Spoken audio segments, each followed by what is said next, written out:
საქართველოში დაგროვებითი საპენსიო სისტემა ძალაში შევიდა. იანვარში საპენსიო ანგარიშებზე პირველი შენატანებიც უნდა აისახოს. რეფორმაში მონაწილეობა დასაქმებული 40 წლამდე მოქალაქეებისთვის სავალდებულოა.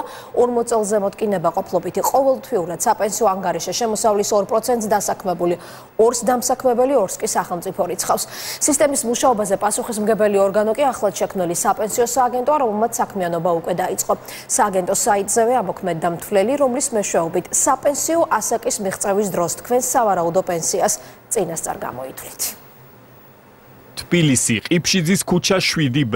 ეს საპენსიო სააგენტოს მისამართია. პირველივე სამუშაო დღეს ოფისში ახალი სისტემით დაინტერესებული მოქალაქეები მივიდნენ.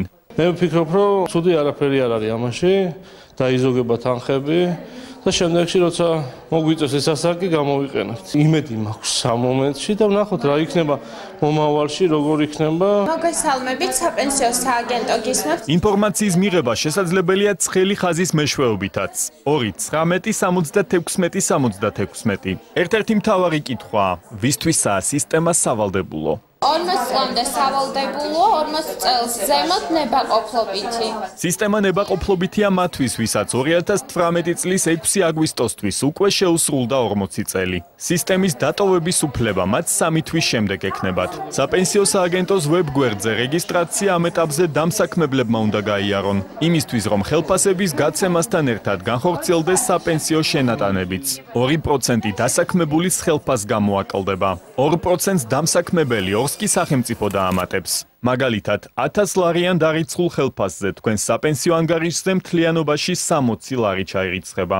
დღეს უკვე დარეგისტრირებულია სადღაც 130-მდე კომპანია. დამსაქმებელი უნდა შემოვიდეს, მისი ავტორიზებული პირი დარეგისტრირდეს ჩვენ საიტზე, გაიაროს შესაბამისი პროცედურა.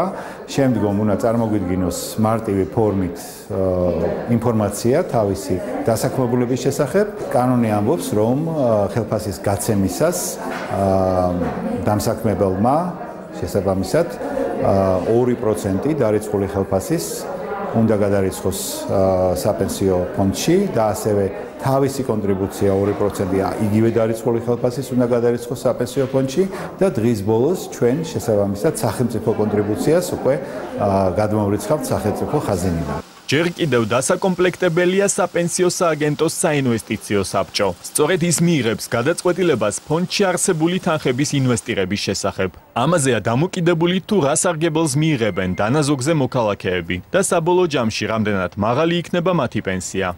თუ სწორად იმუშავებს საპენსიო ფონდი და თუ ის მთავარ გამოწვევებს უპასუხებს, შეიძლება გამართული სისტემა მივიღოთ ჩვენ, თუმცა ამას ძალიან დიდი მუშაობა, ძალიან დიდი პროფესიონალიზმი და ძალიან დიდი მხარდაჭერა ჭირდება როგორც საზოგადოების, ასევე ბიზნესის, ასევე მთავრობის მხრიდან. საპენსიო ასაკის მიღწევამდე მოქალაქეს თანხის მიღება მხოლოდ გამონაკლის შემთხვევებში შეიძლება. მაგალითად, თუ საქართველოს მოქალაქეობას დაკარგავს, ან შრომის უუნარო გახდება. გარდაცვალებისას თანხას კანონიერი მემკვიდრე მიიღებს. თანხა, რომელსაც მოქალაქეები დააგროვებენ, სახელმწიფოს მიერ გაცემულ საბაზისო პენსიას დაემატება. იანვრიდან პენსია გაიზარდა და 200 ლარს შეადგენს.